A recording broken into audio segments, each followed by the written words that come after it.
ಕರ್ನಾಟಕದಲ್ಲಿ ಯಾಕೆ ಈ ಥರ ಆಗ್ತಿದೆ? ಕರ್ನಾಟಕದಲ್ಲಿ ಏನಾಗ್ತಿದೆ? ಇಲ್ಲಿ ಪೊಲೀಸರಿದೆಯಾ, ಕಾನೂನಿದಾರ, ಸರ್ಕಾರ ನಡೀತಿದೆಯಾ?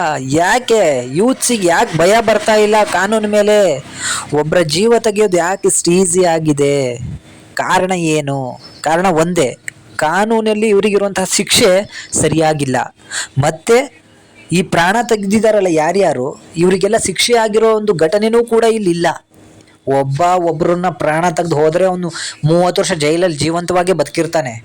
ಅವ್ರಿಗೆ ಗೊತ್ತು ಜೈಲಲ್ಲಿ ಎಲ್ಲನೂ ಕೂಡ ಸಿಗ್ತಾ ಇದೆ, ನಾನು ಹಾಯಾಗಿರ್ತೀನಿ ಅಂತ ಹೇಳಿ. ಹೊರ್ಗಡೆ ಇದ್ರೆ ಇಲ್ಲಿ ಯಾವನ್ ಮನೆಯವರೇ ಊಟ ಹಾಕಲ್ಲ ಅಂತ ಹೇಳಿ ಯಾರನ್ನೋ ಒಬ್ರನ್ನ ಮುಗಿಸ್ಬೋದು, ಜೈಲಿಗೆ ಹೋಗೋದು, ಅಲ್ಲಿ ಹಾಯಾಗಿ ಬದುಕೋದು, ಇದನ್ನೇ ಮಾಡ್ಕೊಂಡಿದ್ದಾರೆ. ನಿಮಗೆ ನೋಡ್ಬೋದು, ನಿನ್ನೆ ಒಂದು ಘಟನೆ ನಡೆದಿದೆ. ಎಂತಹ ಘಟನೆ ಅಂದರೆ, ಬಸ್ ಸ್ಟ್ಯಾಂಡ್ನಲ್ಲಿ ಆ ಯುವತಿಯನ್ನ ಕೇವಲ 10 ಸೆಕೆಂಡಲ್ಲೇ ಮುಗಿಸ್ಬಿಟ್ಟಿದ್ದಾನೆ. ಜನರ ನಡುವೆನೆ. ಜನರು ಕೆಲವ್ರು ಹೇಳ್ತಾರೆ ಅಲ್ಲಿ ಅಷ್ಟೊಂದು ಜನ ಇದ್ರು ಕಾಪಾಡ್ಬೋದಿತ್ತು ಅಂತ ಹೇಳಿ. ಏನು ನೀವೆಲ್ಲ ಗಾಂಡು ನನ್ನ ಮಕ್ಕಳ? ಕೈಯಲ್ಲಿ ತಲವಾರು ಇಟ್ಕೊಂಡಿರೋನ ಹತ್ರ ಹೋಗಿ ಕಾಪಾಡೋಕ್ಕಾಗ್ತದಾ? ಬೈ ಮಿಸ್ ಆಗಿ ಅಲ್ಲೇ ಇದ್ದವ್ರು ಯಾರೋ 4 ಜನ ಕಲ್ಲಲ್ಲಿ ಹೊಡೆದ್ರು ಅನ್ಕೊಡಿ. ಈಗ ಇವನಿಗೆ ಶಿಕ್ಷೆ ಆದಮೇಲೆ ಕಲ್ಲಲ್ಲಿ ಹೊಡೆದಾನೆ ಅವನ ಮೇಲೆ ಒಂದು ಕೇಸ್ ಹಾಕ್ತಾರೆ ಪೊಲೀಸರು. ಅವನು ಜೈಲು, ಕಾನೂನು, ಕೋರ್ಟು ಅಂತ ಹೇಳಿ ಅಡ್ಡಾಡಬೇಕು.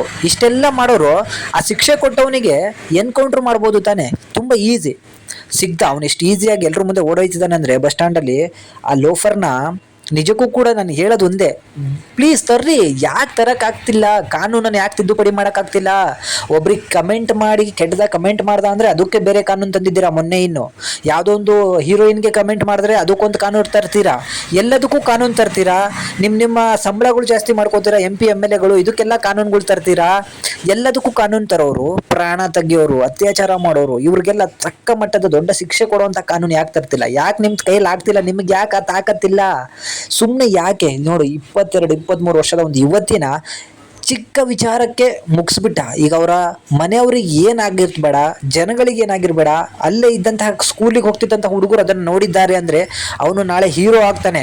ಆ ಚಿಕ್ಕ ಮಕ್ಕಳು ಅವ್ರ ತಲೆಯಲ್ಲಿ ಅವನು ಹೀರೋ ಆಗಿ ಉಳ್ಕೋತಾನೆ. ಹೆಂಗೆ ಹೊಡೆದ ನೋಡಿದ್ಯಾ, ನಾವು ಹಾಗೆ ಮಾಡ್ಬೋದು, ನಾವು ಹಾಗೆ ಮುಂದೆ ಇರಬೇಕು ಅನ್ನೋದು ಅವ್ರ ತಲೆಯಲ್ಲಿ ಬೆಳ್ಕೊಳತ್ತೆ. ಅದು ಬೆಳ್ಕೊಬಾರ್ದಂದ್ರೆ ಇಂಥವ್ರನ್ನ ಬೀದಿಲೇ ನಿಂತ್ಕೊಂಡು ಎನ್ಕೌಂಟ್ರ್ ಮಾಡಿ ಎಲ್ಲರೂ ನೋಡಲಿ.